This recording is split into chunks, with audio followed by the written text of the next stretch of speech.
Hello, Xhorse fans. Welcome back to our channel. In today's video, let's talk about how to read and write EEPROM using PROG. First, we check the model of the EEPROM. Then open the software. Click Device Serial EEPROM. Enter the model number. Open the details and you can see the device information, important prompt, and adapter information. Now we learned that the chip requires a VH13 adapter.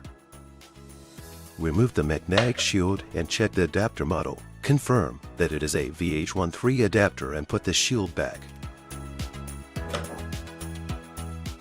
Place the chip aligned at the bottom. Ensure that the pin 1 is upward. And then lock it.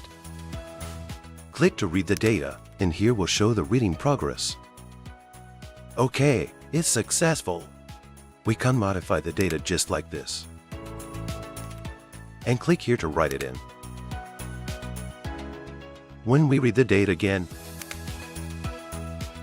we can see that the data has been modified successfully. Okay, that's it for today. If you have any questions or topics of interest, please leave a comment. Next video we will show you more about functions of PROG. See you next time.